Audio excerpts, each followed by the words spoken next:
Can y'all please watch Archer? My favorite Western cartoon of all time is FX's Archer, along with Daria and the Venture Brothers. It kinda just depends on the day. Archer wrapped its final episode in December of 2023, bringing to a close 14 seasons of workplace spy shenanigans, coma-induced hallucinations, and more than a few trips to the danger zone. This show and these characters hold a special place in my heart, and I was more than a little sad to see them go. Almost as sad as when I realized that I might never get a Blu-ray release of the final few seasons. So that's why I'm here, to try and guilt you, my dear audience, into watching Archer so I can feed my pathetic addiction to collecting physical media. Wait, you're not gonna go back and watch Archer because it got bad? I don't really agree with that. I think Archer didn't get bad, it just got different. That's okay, right? Exercising. Wrong! Okay. Listen, Dead Jason. wrong! Alright, if we're being real here, Archer, by its finale, is fundamentally a different show than when it started. What began as a straightforward, dysfunctional spy parody morphed into more of a character-driven action comedy. That's never really bothered me, but it did bother a ton of people, and I can't blame them. See, unless you're already in the Archer fandom, you might not understand what I'm talking about. But around the 5th season of Archer, the show started to make some changes.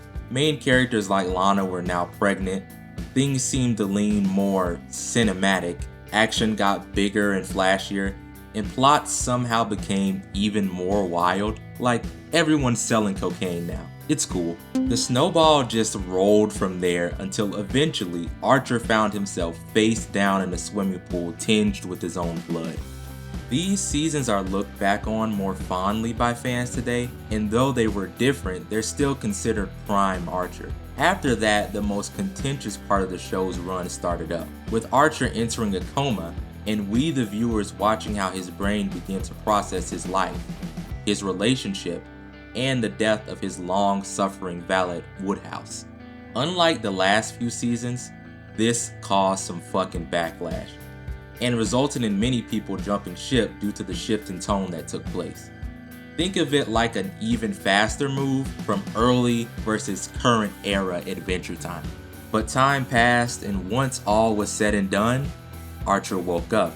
That's what I want to focus on today, because for those who might have believed that Archer would wake up to a world more reminiscent of the earlier seasons of the show, you were in for your own personal wake-up call. They hadn't changed art styles or added new characters, but fundamentally, the way the show had been written before was dead and gone. So let's take a look back at the world Archer and the rest of the audience were thrown into when Sterling Archer enters the Orpheus Gambit. Do not be too hasty entering that room. I had Taco Bell for lunch. Expert witness, Dr. Byron Orpheus. Sorry, I just had to do that. This episode picks up with a spy mission, which is actually kind of a big deal since we hadn't seen any real spy work in this show for years at this point. But something's just a bit off. Team Archer, known worldwide for their workplace incompetence, is actually on fire, instead of, causing them. They start the mission off with Lana and Cyril masked up, just to give the audience about a minute to doubt if it's even them. Then we get this nice ass reveal as they engage in a high-speed chase down the highway that's bookended with everyone in Krieger's van. The phone rings. Lana picks it up and her eyes go wide. It's Mallory calling. Archer's woken up. Cue intro credits. Sterling Archer, now equipped with a cane and dealing with some serious muscle atrophy and plenty of nerve damage, receives his own call from Mallory as she sends over a new valet to replace Woodhouse. Let's just say he's not the right fit. Good morning, sir. I'm your new... It's 9:02! That joke is actually a great example of the change in delivery that the humor has evolved into post-coma. It's more straightforward, and sometimes even dry. I'd like to imagine that the door slamming bit might have been repeated or even made more violent in the earlier seasons. Like maybe Archer opens the door and shoots the guy in the leg, then he slams it shut. There's a pause, then he opens it again and yells that the guy is late. But not here. Archer just sinks to the floor and mourns mistreating Woodhouse with this turquoise gravel. We've traded escalating humor for moments of self-reflection. Archer then heads back to work and is greeted by new, better Cheryl, as she's calling herself now. I love that. As he questions when she got her shit together. Out of curiosity, when did you get your shit together? Oh, I don't know. I guess it was probably around coma o'clock. What? That's just an inside joke we had. About your coma? I guess you had to be there, and not in a coma. Normally, I might say that's a wild thing for someone to say to him, but it's Cheryl, and she said way worse things before. Archer gets into a mission briefing, and apparently now Cyril is jacked and more outwardly confident with himself. Good for him.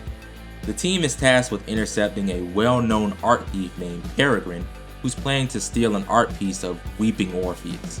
After that finishes up, Archer tries to invite everyone out for brunch, but with the exception of Pam, they're all giving him the cold shoulder, and Lana is noticeably nowhere to be found.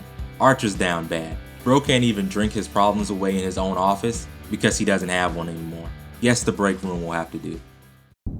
In the break room, alone, like a pervert, wallowing in a miasma of microwave fish curry and its subsequent farts. The sulking doesn't last long as Ray arrives to tell him Krieger wants to see him. Archer takes his solemn exit, but not before making a comment on Cyril's fridge hogging tendencies, which, fun fact, is a trait of the most annoying people you will ever meet in your life. I bet you can't name one good person who hogs a fridge. And no, I'm not waiting for your answer because it's gonna be a lie. Krieger reads Archer's mind and gives him a new high-tech cane to replace his normal one, and he quickly knocks himself out with the little fart spray inside. I know I said this already, but it bears repeating one more time. The joke here is played shockingly straight. See, as the show Archer went on, we saw the character's worst personality traits pushed further and further for the sake of comedy. That's pretty normal. But you can tell in this episode, the writers made a real effort to pull everyone back into a more grounded place. The question you have to ask yourself though is, have we reeled back past where we even saw them in the beginning of the series? And what does that mean for the narrative? I think I might have figured it out, but let's get through the rest of the episode first. It's the night of the art exhibit, and the mission is underway. They get a photo of Peregrine from Agent Birchstein here, voiced by Jamie Lee Curtis. And Archer learns that they've also retired running gags while he was in a coma. Whoa, sploosh, right? Yeah, we don't do that anymore. You don't, what, sploosh? You have to sploosh. No sploosh is an evil world to live in. But after a moment, things appear to be looking up for Archer as he reunites with Lana, his on-again, off-again love interest, and mother of their child, AJ. He's a new man now, and coma dreams have finally led Archer to understand just how important Lana is to him, and that his love and need for her is baked deep into his subconscious. This is the moment that Sterling Archer finally gets his life back on track. If only Lana hadn't married the in-universe equivalent to Jeff Bezos. It's an evil world we live in. Now, I might not have seen this coming, but I think Archer should have suspected something. I'm not saying this is the best situation, but Archer knows Lana. She's not the type of person who's gonna sit around waiting for anyone, especially with the extremely rocky nature of their relationship, and the fact that Archer is, by definition, the world's biggest asshole. And when he didn't wake up, I'm sure she forced herself to do what everyone is doing. Repress and move on. That's what I was getting at a bit earlier. The team may have appeared to, as Archer said, gotten their shit together, but everyone except Pam is simply masquerading as more adjusted people. The traits that define them are just bottled up deep inside. We see that as the mission continues. Lana walks away after a surprisingly subdued argument with Archer about the texture of Robert's skin, and the cracks begin to show between the group's dynamic.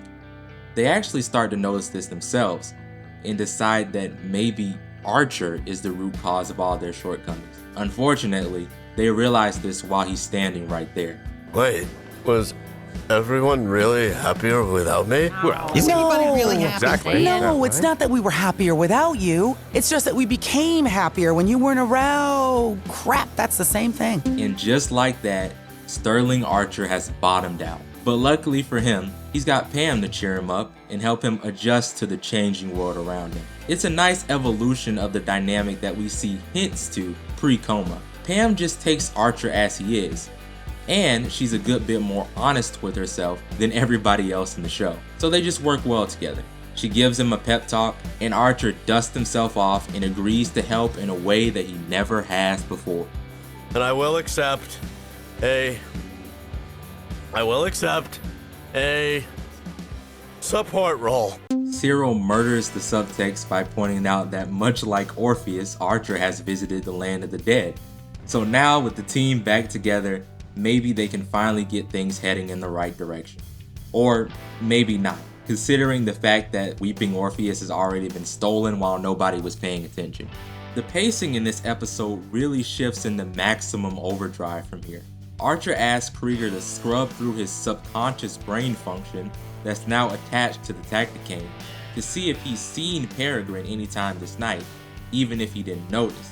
And he has, because Surprise! they've been double-crossed. Who they thought was Peregrine is actually the museum director, and the real Peregrine is their supposed contact from before. She was setting this up so they would attack him and then make a distraction so she could escape with the statue. But everyone was too busy getting caught up in interpersonal drama to actually do their jobs. Classic Archer is back, baby. Well, not really, but the jokes seem to increase in frequency as the episode draws to a close. Well, if you can get fired over this, I'm sure we can. Fired? Oh, no. Europe's labor laws are much too strong for that. Archer lays down suppressing fire, Cyril takes a few pieces of woodhouse gravel to the face, and the day is saved thanks to modern art, Archer's aim, and the Tacticane. I love that rhymes. The episode finishes up with Archer doing his best impression of being the bigger person. Wait. Go to her. I was? No, go to her because of my nobility. Mallory once again welcomes her son back into the fold as he face plants onto the ground.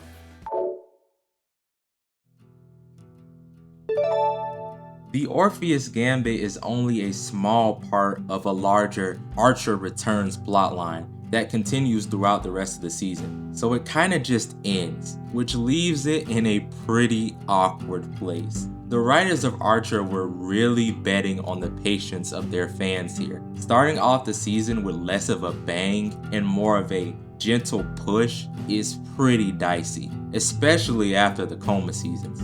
I kinda admire it though from a confidence perspective. You can tell that they really believed in this plot. But to wrap things around to the beginning, please watch this show. It cooks, even if it cooks it slow. Regardless of the fact that Archer wakes up to essentially a sequel series that shares the same name as the original, I ultimately think it works out. Sure, we lost some of the pace and bite of the humor, I won't deny that, but I feel it's worth it to see these people attempt to grow into more fully functioning adults, even if that function is to ruin everyone else's day. I loved Archer. I loved Pam, Cyril, Lana, Krieger, Cheryl, and God, I loved Jessica Walter as Mallory. Archer may not be the show you remembered from back in '09, but if you give it a chance to show you what it turned into by 2020, I think you'll have a pretty great time. I know that I did. Why is that funny? Because she's touching the meat? No. It is a satire of people who say Kafkaesque when a situation is not Kafkaesque. Well, it would be funnier if the caption said, "Please, no meat touching, ma'am."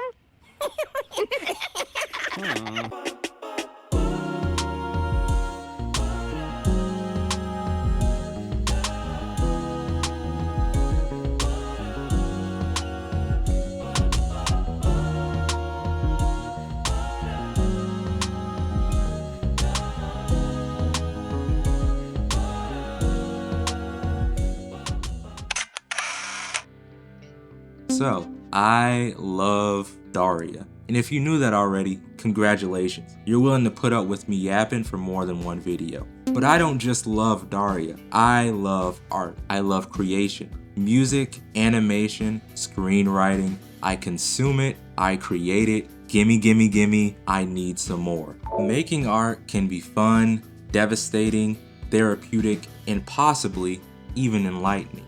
But damn, if you decide you love art enough to try and make a career out of it, it can also be terrifying. All because of one word. Not that one, the other one.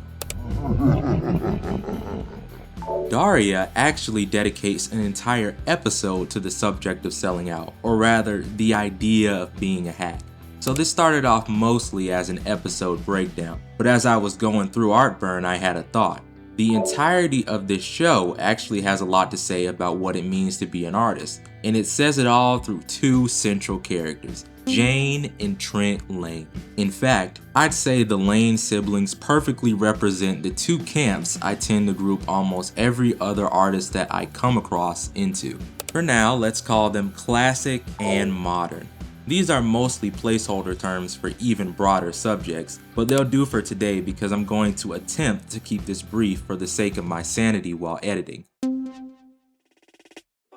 Classic and modern artists are actually pretty alike. The biggest difference between the two is honestly just how they view selling out. But don't tell either one I said that though. A classic artist might get offended that they've been compared to a no-talent corpo bootlicker, and a modern artist might get angry that they've been lumped in with an inconsiderate, childish idealist. But if you really want to piss them both off, just call either a sellout.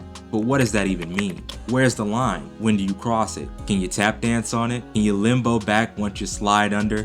Where does it even start? I don't know. But we're gonna start with Jane.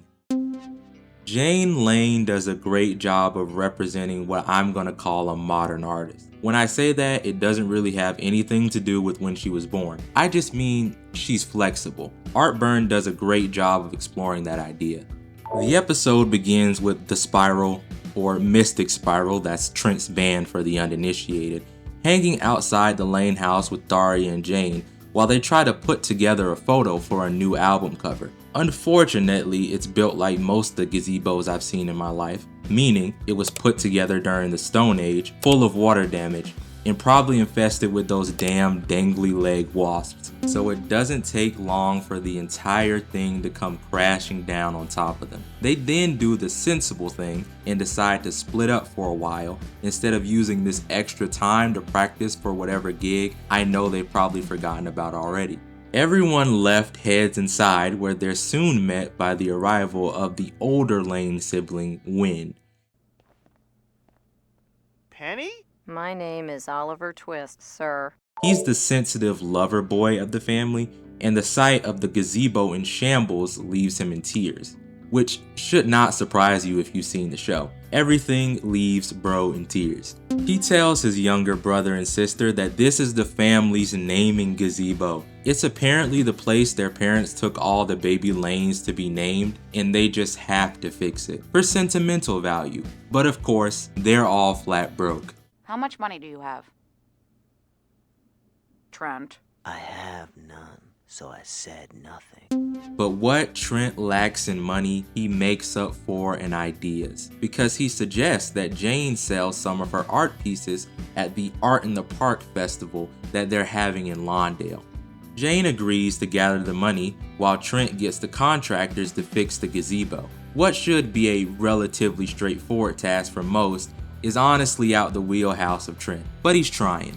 So, later, Daria and Tom meet Jane at the park as she's being torn apart by the masses for her pointed commentary on the masters. Do you know you've hung this Van Gogh copy upside down? No, I painted it upside down. I hung it right side up. Come on, honey, let's go find some pretty barn paintings. The day isn't a total bust though, as Jane is soon approached by a man named Gary who's impressed by her Van Gogh recreation. He offers to pay her commissions to make some more for his gallery. Gary's kinda robbing though, if you ask me. 60% off a teenager is nasty work. The problems start off as most do, with Daria questioning someone's morality this time Jane, in her participation in essentially becoming a human copy machine. Jane reassures her though, she's only in it for the money. Money, money, money. I love money. I'd shovel it down my throat if I could. You're kidding, right? Of course, Daria. I'd chew it slowly and stop when I felt full. And the money does come. She's even able to buy Daria a slice of pizza. Nice. What do you think that cost her, like $2? Good times. Since Jane is doing so well, she quickly ends up with enough to pay for the gazebo, so she tries to quit. But Gary says she can't. Her paintings are selling so well. Jane doubles down though, saying that she doesn't feel like much of an artist while she's doing this. Gary counters that art supplies are expensive, and she could save up a lot of money for the future. You never know when you're gonna need it during a rainy day, right? But the Lanes are people of morals, and she stands firm, until Gary adds some more digits to that check. Money, money, money. I love money. I'd shovel it down my throat if I could. Daria, predictably, grills Jane a bit after that, asking how long she's planning to work for Gary. She's putting in so many hours on the copies at this point that she hardly has any time for her own pieces. And to add insult to injury, Jane's teacher walks by telling her it's alright to be doing what she's doing, but she hopes it doesn't start to affect her own personal style. I kinda wish we got more of the relationship between her and Jane throughout the series. She always seemed nice and a lot more put together than O'Neill, Barch, and DiMartino. I'm never gonna ask for a Daria revival though. That Jodie movie is already sweating in a Paramount vault somewhere. After that, Jane is back at the house, still painting for Gary, when Trent asks if she wants to come outside and bring her easel to, in his words, portray the birth of the new gazebo. Jane declines because she's now entered the dreaded throes of burnout. This is the most interesting interaction in this episode to me, and the most nuanced, but we'll come back to that later. Trent says that what Jane is doing right now is the exact reason why he refuses to play covers with Mystic Spiral. If you're a gig musician, you know covers are where the money's at. It's much easier to get people on board to hear songs that they already know than to get them to listen to a ballad that somebody they never met wrote about a breakup while they were high and probably passing around a bag of Taco Bell to their bandmates. Jane doesn't exactly hold the same sentiment as her brother though. Good for you, Trent. Stay true to your art. I'm sure you'll always have the negative bank balance to prove it. But Jane also can't deny that her arm is getting tired, and that never used to happen before. From there, she tries to convince herself that maybe Gary is part of a counterfeiting ring, and her copies are so good that he might be selling them off as originals. So, like any sane person, she enlists Daria to help her commit a sting. But you have to distract Gary while I'm grabbing it. And just how am I supposed to do that, Mr. Phelps? You'll figure out something. Use your womanly attributes. Gotcha. I'll give birth. This turns out to be all in her head though, and Jane and Daria find out that the last person who bought her art is actually Brittany's dad. So they head over to check it out, much to Brittany's surprise. Her dad shows up and acts as the perfect rich art snob. He wants the copy hanging in his house so he can pass it off to his friends as an original. But when Jane and Daria ask him about it, he tears Jane down, calling the people who make the copies hacks and criticizing her brushwork. The worst part about the critique is Jane agrees with him. Her brushwork has been getting sloppy, and now she's entered full-on creative block, which in my opinion is much harder to deal with than burnout. Burnout can usually be solved by a break. Creative block will have you questioning if you were ever good to begin with. So, Daria and Jane have one last conversation on the subject, where Daria is able to help Jane fully realize that money is not worth the cost of wearing down her own creativity. Jane whips Trent and the contractors into shape when she gets home because he's been having a hard time trying to get them to actually do their job. And the episode ends with the Lane parents coming home and revealing to everyone that they made up the thing about the naming gazebo so Wind wouldn't change his name to Robert. Classic.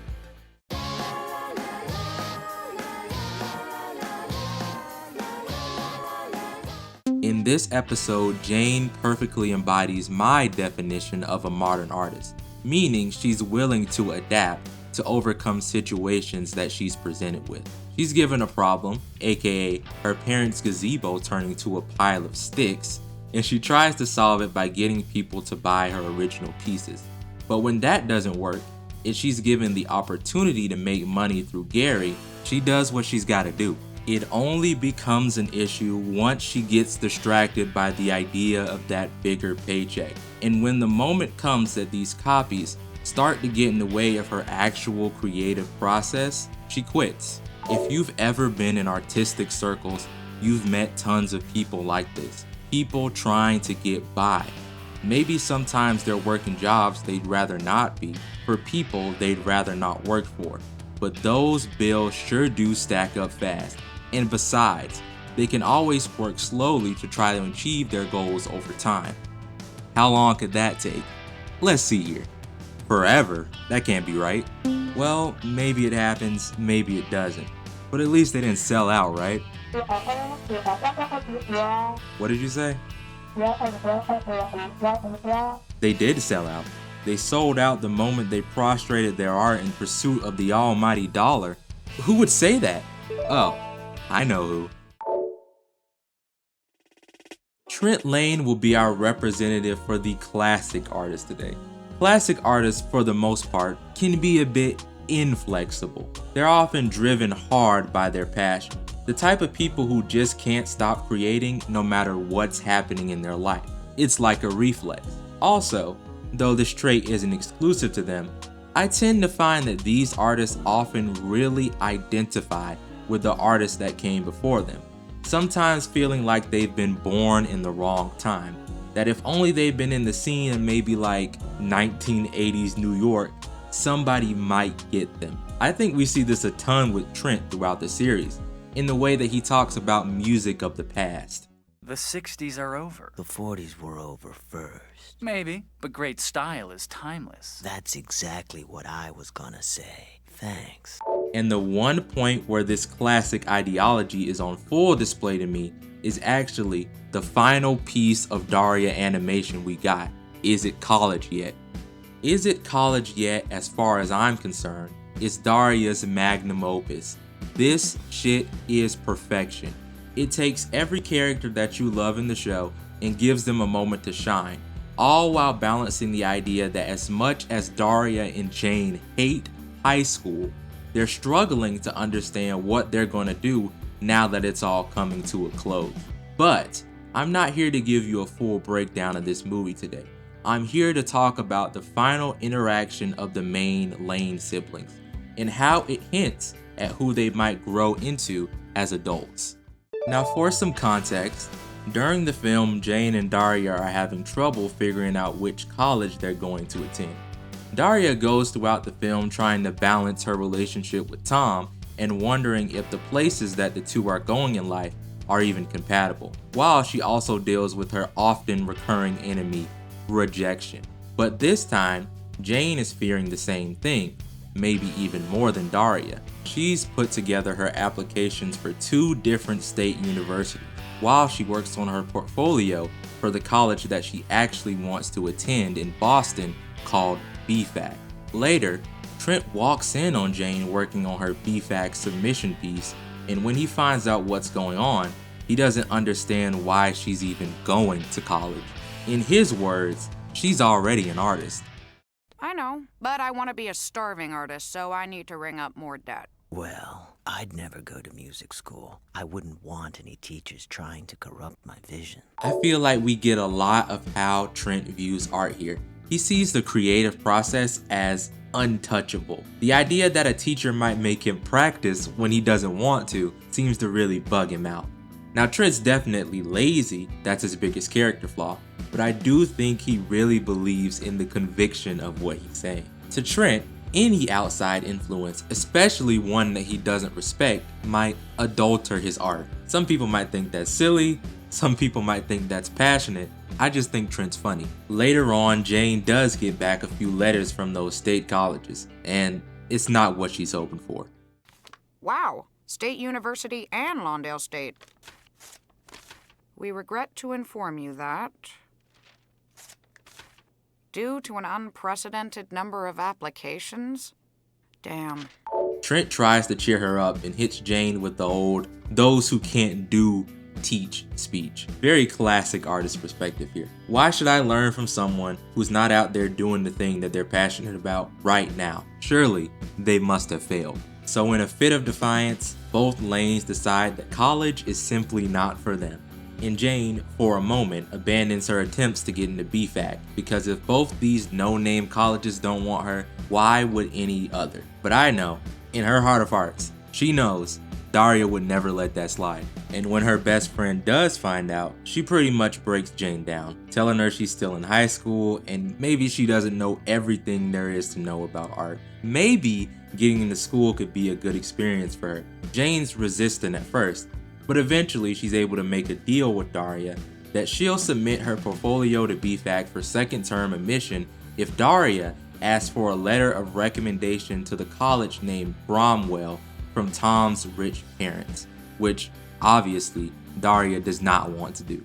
God, Daria, you must really think I have a shot. You drive a hard bargain, Morgendorfer, but you've got yourself a deal. So after that little push, Jane goes back home and asks Trent to help her mail out her portfolio. Then he hits her with the word. See, I can do that at Boston Fine Arts College. That's why they put in the word arts. Come on, let's go. I don't know. I have to get used to this whole selling out thing first. But everything seems to work out in the end. Trent's not an asshole, and he realizes that he's not really worried about Jane becoming a sellout. He's more worried that his little sister won't be in the house anymore. With all the rest of his older siblings gone and his parents out doing God knows what, Trent's gonna be alone if Jane leaves. That scares him, and it aligns with the things we hear him talk about earlier in the series. So they make up, and Jane assures him that she's not gonna stop being his little sister just because she's moving a few miles away. Heartwarming stuff for their final storyline. Jane ends up getting into BFAC, and Daria gets into a school called RAB, which happens to also be located in Boston. The two friends will continue their adventures in college. Wonderful. And Trent, well, there's nothing else there. Kinda stinks. Trent Lane is a character that becomes much more interesting the more you think about him. In Is It College Yet, the writers try to say whatever it is that they have left to say about these characters, and a bit about the social groups that they reflect. The fashion club are a bit shallow, but they're still better friends than a lot of people you might have met, and will probably continue to be friends for the rest of their lives. Same with Daria and Jane, with the added bonus of them heading off to school to pursue their passions in visual arts and writing. The future is looking bright. Kevin has to stay back at Lawndale because he never put any effort into his grades. Jody, with some help from Mac, is able to continue her grandma's legacy and attend a more diverse setting, an escape from being the perfect Jody doll. But by the end, Trent is just Trent. But I think that's the point. Trent's end seems to reflect the artist's views on people like him. His growth is almost non-existent. In fact, he's often there to push other characters into more interesting situations. He's a man who's dedicated to his artistic integrity more than he is his craft. He's often inconsiderate of others' time, but he's loving and he pays attention when it matters most. He's wise beyond his years in some ways, but a complete child in others. Trent Lane is the classic artist, or at least a reflection of the classic artist through the lens of a more modern. Even though he's a good person, he's shown to live life unrealistically. So is that it? Modern artists are right and classic artists are wrong? No, I don't believe that's true. And even though I've seen people argue about things like this, I think both types of artists need to exist in order to help build each other. Look at Jane and Trent. That should be the blueprint. They love each other, they help each other out, and most importantly, they're honest. When Trent is being lazy and inconsiderate, Jane never misses an opportunity to remind Trent that he lives in reality. Even though he doesn't want to participate in a capitalistic system, someone else is supporting him. He's got a roof over his head, even if he isn't paying for it. Maybe Trent will make it someday, and this point in his life will be a footnote in his documentary, along with the people who doubted him and supported him. Sometimes rules are meant to be bent. Sometimes you have to find a way to support yourself and whoever's depending on you. But on the flip side, when Jane is losing sight of her creative vision, and when she doubts if she's even a competent artist at all, Trent is there to let her know that she is, to remind her that no one knows her art better than she does. And that's the kind of mentality that I hope all artists apply to each other. Community, artistic integrity, and most of all, honesty. Everyone has their own idea of where the line for selling out starts. But maybe, if we hold each other up, we'll notice before anybody even walks over.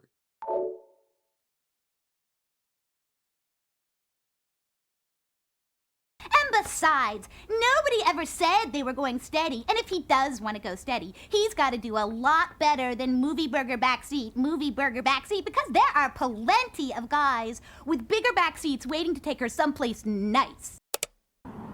Where are your parents?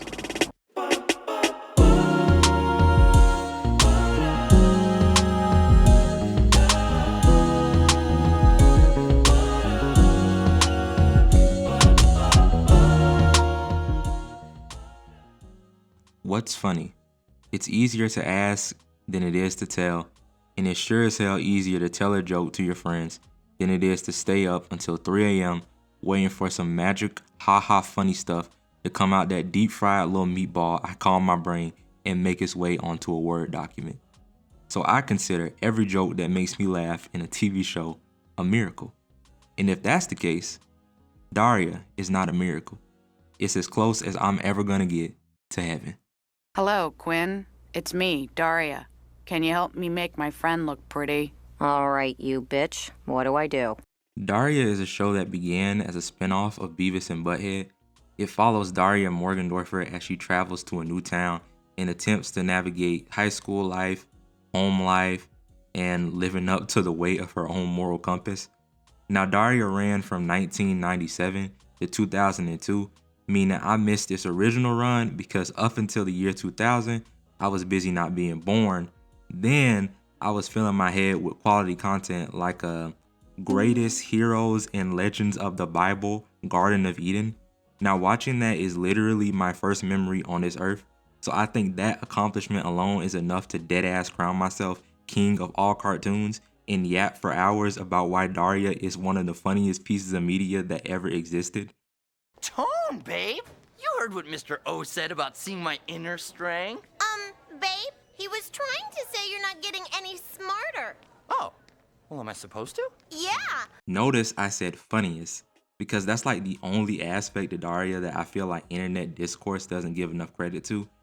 We can really talk all day about Daria and the political and economic state of the world, and I intend to in like 600 more Daria videos and a full Daria retrospective. But bruh, the comedy in this show gives me an out-of-body experience. Like real out-of-body. I'm in my room doing that wheezing laugh everyone does, the one where your head get hot and then the room starts spinning and it's kind of scary because you think you're about to pass out. Like it hits that good. You see, in the world of art and entertainment, there's hundreds of ways that a show can make you laugh. Visual gags, well-placed timing, long wind-up toy setups like Curb Your Enthusiasm and Seinfeld.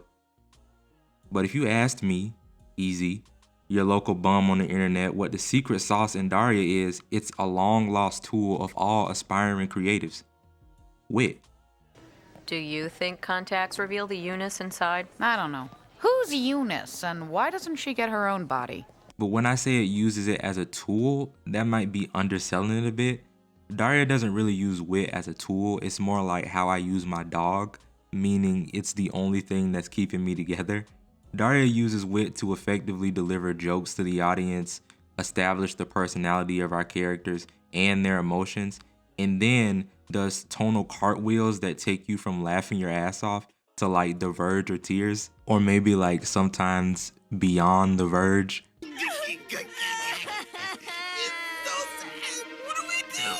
But I'll break it down.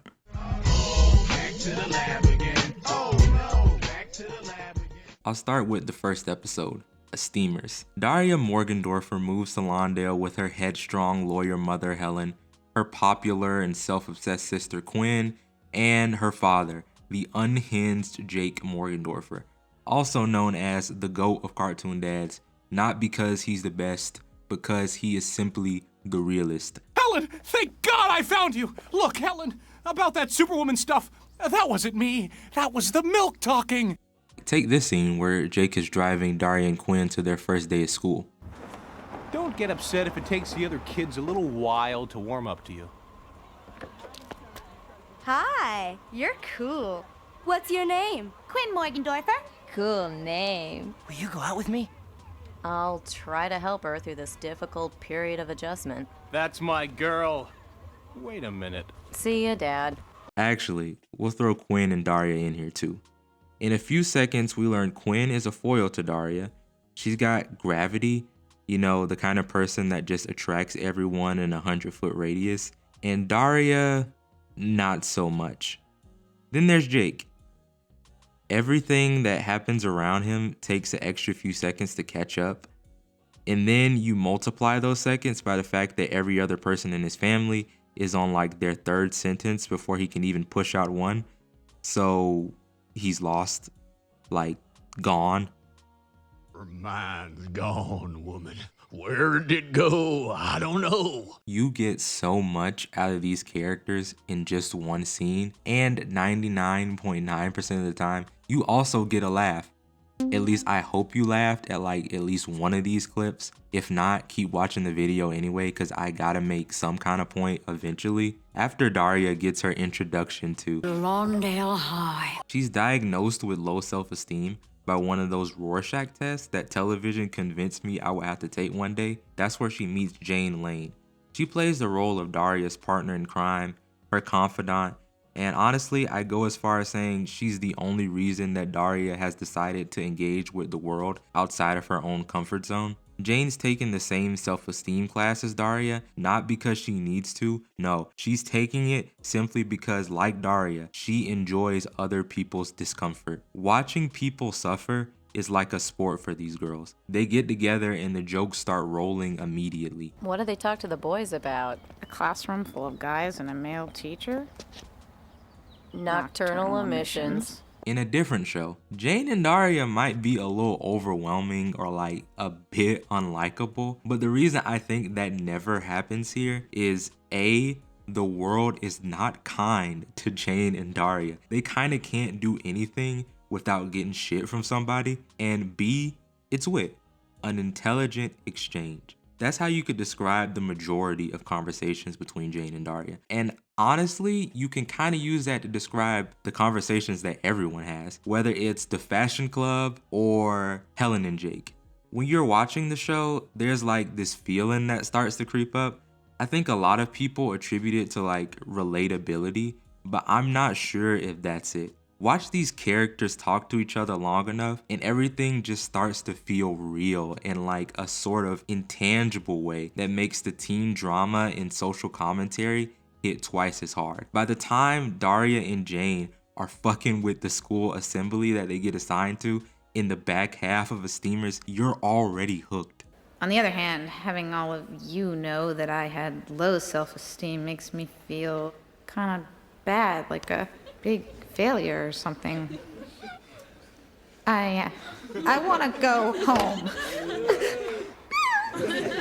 Daria, wait! Another thing I noticed when Daria gets brought up online is the hyper focus on Daria. Does that make any sense? No? Okay, what I'm trying to say is maybe y'all need to show the boy Chuck a little love.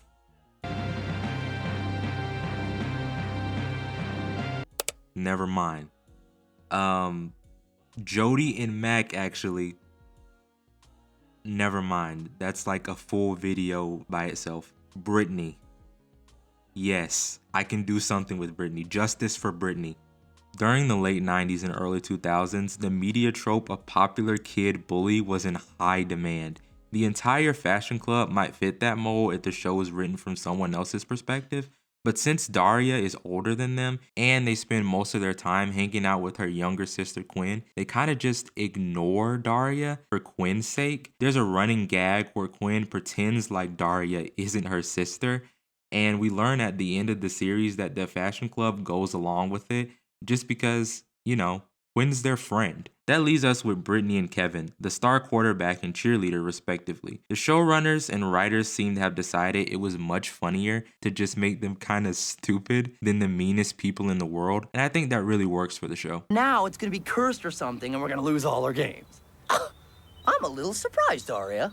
That makes two of us. I didn't figure you to believe in all that mumbo-gumbo. Kevin is unique in the sense that he seems to exist solely as a cautionary tale for dudes who peaked in high school. His interaction with Daria largely boils down to him calling Daria a brain and her frying his shit on a level that his mind just can't seem to process. Brittany, on the other hand, always felt a little deeper than me.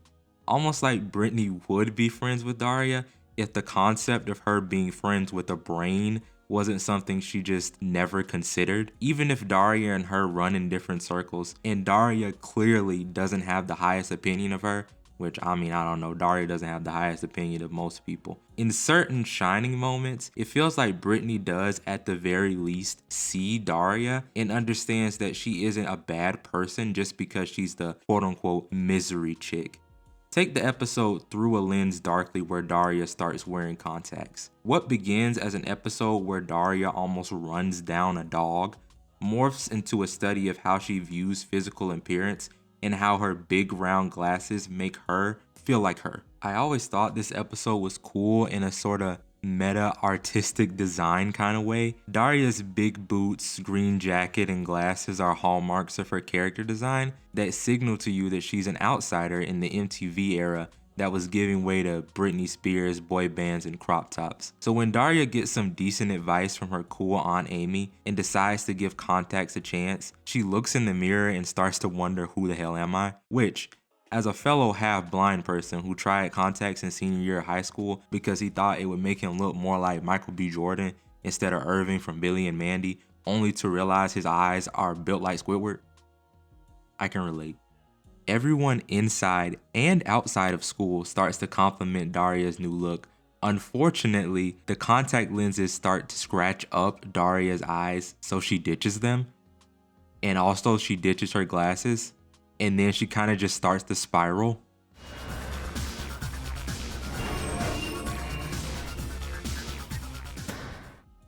This all sort of reaches ahead with Daria locked in the school bathroom, questioning her own rigid morals and judgment. The bathroom scene is great, man. Jane's there, Jody's there, and they're all trying to convince Daria that it's alright to care a little bit about how you're perceived. It's alright to be a little bit human, but it's not Jody who gets Daria out the stall. It's not even her best friend Jane.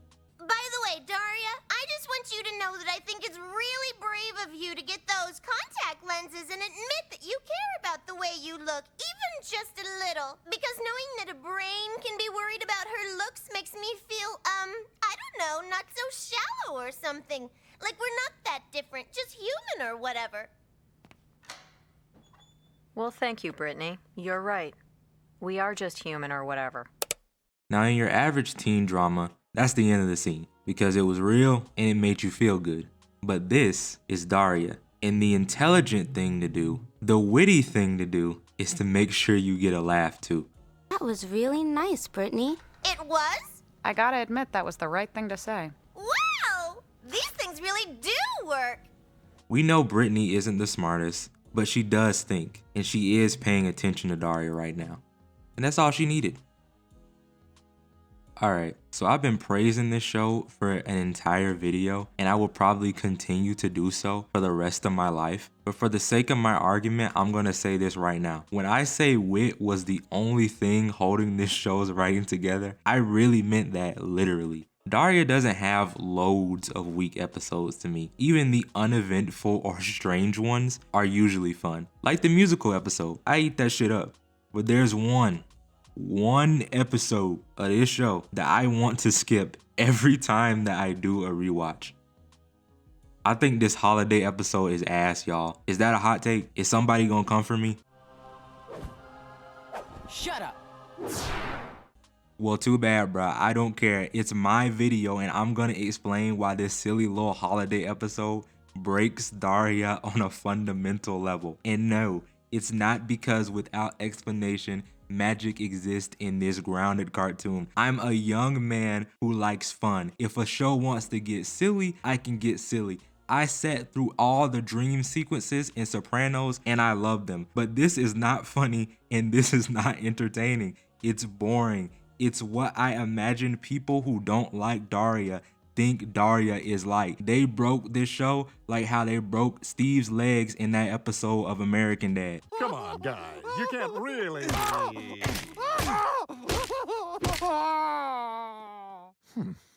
Yeah, I've never had to go this route before. The deal was pay or get his legs broken. So yeah, I guess we're all square. I'm gonna make this quick. Daria is walking home as she does when she meets these two bums. Let's just say he's the St. Patrick's Day leprechaun and I'm Cupid. Oh, you idiot! That's who we really are! They tell Daria that she needs to help them on a secret mission to return the missing spirits of Christmas, Halloween, and Guy Fawkes Day. Apparently, it's an English thing. Hold on. I'm getting this straight off of Wikipedia.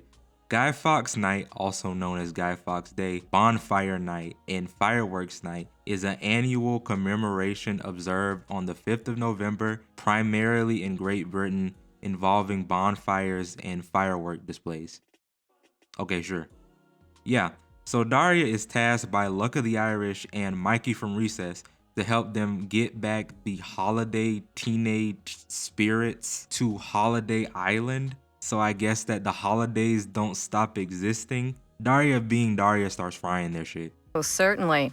You just proved to me that you're really a leprechaun and he's really Cupid. And my winged horse Pegasus and I will be at your service. This episode is so ridiculous. We need your help, Daria. No, what you need is a bath, Musty. Mikey does his little magic on Daria and makes her reveal her true feelings for Jane's older brother Trent, who I've somehow managed to go this entire review without mentioning. Then Daria just kinda runs away. Later on, Mikey spins back and hits Jake and Helen with a freak beam, and Daria is convinced to help them. Luckily for her, the other holiday spirits just show up at the Lane house to play music with Trent. I was desperate for something to make sense and tried to find some reason why Guy Fawkes Day is just Sid Vicious from the Sex Pistols other than him just being British, but I found nothing. The rest of the episode is pretty much these holiday teenagers being kind of snarky, rude, and stank. Like that's their only defining character trait other than being bums. At first Daria's like, no, I can't make them go home to Holiday Island. They don't want to be there. That would be wrong.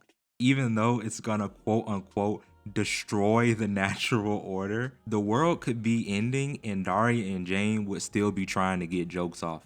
But then there'll be no Christmas or Halloween or Guy Fawkes Day. No Guy Fawkes Day? But after a while, the holiday spirits are just so annoying that they decide, nah, they gotta go. So Jane, Daria, Mikey, and the leprechaun guy travel back to Holiday Island through a portal behind a Chinese joint. I got nothing. Where we learn the missing holidays are actually the popular kids in a holiday-based high school. And at this point, the jokes have ascended to critical mass levels of crustiness. Oh, here comes Memorial Day. You gotta help me. Lincoln's gonna make me recite the Pledge of Allegiance. Call him off! Daria comes up with a plan to get the holiday band to go back to Holiday Island by giving them a paying gig, because they're a band, that's why they wanted to play with Trent. And whenever her and Jane come back, no lie, the 3 holidays are boxing because Halloween decided to get a job and the other 2 want a cut of her paycheck. At this point, I'm like, fuck the band. I just want to see her dog walk these 2 dudes for the rest of the runtime. Then everyone, including Trent, returns to Holiday Island. They play a terrible song in the gym, and after they're finished, the holiday band tries to get Trent to join them and stay on Holiday Island forever. I'm not really sure. And he's like, nah, I got better things to do, like be in Mystic Spiral and sleep on the couch. And so he's replaced by President's Day, which I'm pretty sure is like made of multiple people, if I read that right. And that's it. Oh yeah, and in the B plot, Quinn tries to stop Helen from having a baby. It might be the best part of the episode if I squint.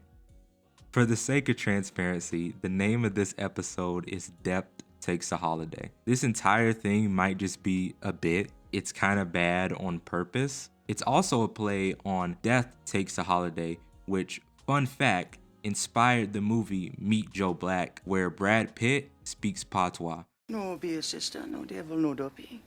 Everything gonna be irie. Even that is not saving it from me. I'm not gonna call this episode lazy or the worst thing I've ever seen, because that would be ridiculous. But what I will use it to say is that when you pull away from what makes Daria so great, you know, wit and intelligent exchange, the stuff I've been dragging this whole review, and then insert characters that are paper thin, it's kinda hard to watch. If you're not careful from the outside looking in, this show can seem like Daria and the people that orbit around her, but that couldn't be further from the truth. These characters, even the side characters, are interesting, hilarious, and full of heart. If you get rid of that, then all you have left is kinda... It's like... bollocks is what it's like. Everything about the show Daria amazes me. I've read, watched, and played stories from my whole life that have left an impression on me. But the way the people and storylines are written here to make me laugh and make me feel deep emotions, all in the span of 15 seconds, inspires me every time I press play on an episode. It's the type of writing that haunts me whenever I pick up a blank script. I feel like I can list off plenty of fantastic modern shows and films that are tightly written and funny, but even among my favorites of all time, I can't tell you a show that masters the art of wit better than Daria. Thank God we never have to go back to that freak show.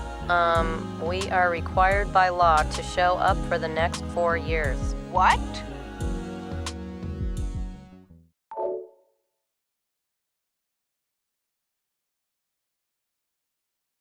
Good job. You've rid yourself of devotion to worldly possessions. Oh, great.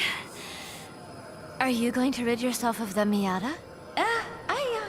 I don't have to. It's leased.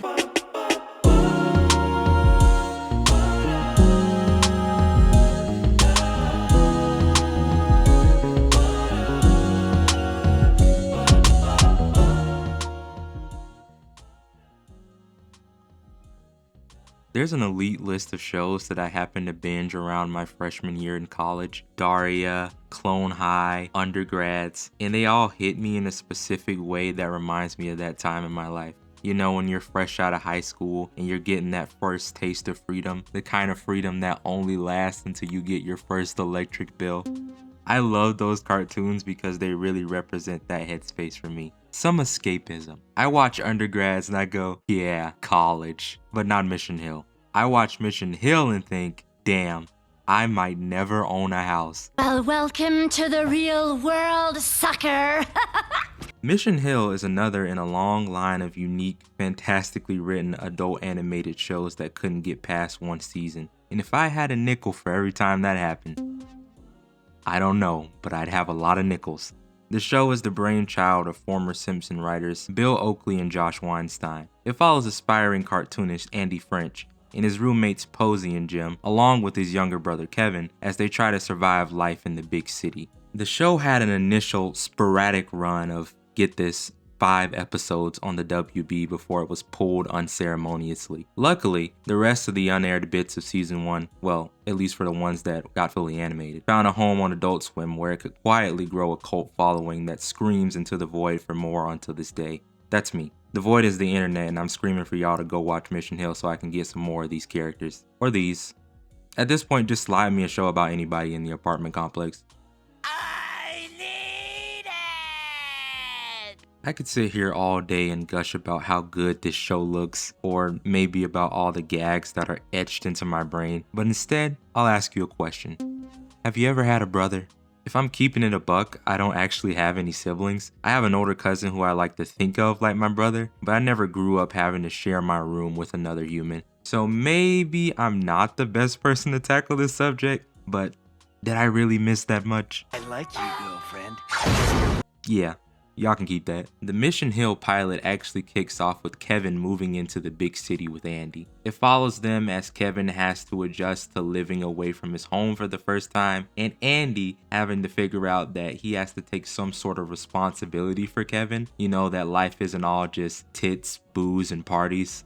It really does act as the perfect opener. And since then, I've always felt that the relationship between the brothers is one of the highlights of the show's writing. While the pilot does a great job of setting up Andy's slacker shortcomings and Kevin's complete social incompetence, the episode that I always find myself coming back to is Happy Birthday Kevin, because it does everything there so well. Happy Birthday Kevin begins on, well, Kevin's birthday, where in typical Andy fashion, he's managed to screw something up before the episode can even get started by accidentally blowing all the money their parents sent him for Kevin's birthday on a neon sign with his name on it. I'd be mad, but I'm trying to get like him. Sign me up for one of those YouTuber rooms with all the Funko Pops and a lava lamp. Oh, and make the lights like neon blue, because I'm tired of living like this.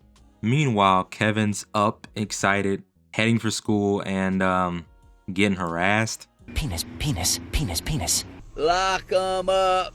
At this point, we're basically just watching the youthful joy and innocence slowly get sucked out of Kevin. He starts this episode pretty much walking on air, and as the city literally attacks him, you can feel him just slowly falling down to earth. After a terrible day at school, he comes back to home pretty much a husk. I'm gonna highlight how tightly written this show is real quick, because we're only about 7 minutes in, and on top of the other stuff that I talked about, they're also able to squeeze in a flashback to Kevin's birthday, back when he lived at home with Andy and his parents. There's so much joy and effort put into this party. Look at Kevin, he's literally a little king. We also get most of this from Andy's point of view, so we know that he's fed up with Kevin being the center of attention, not just at this party, but probably since the day he's been born. So when Kevin does come back, Andy's already made a plan to really stick his nose in it. The fact that he's growing up and the world doesn't stop for your birthday like when you were a kid, but life already beat him to it. So, like a good brother,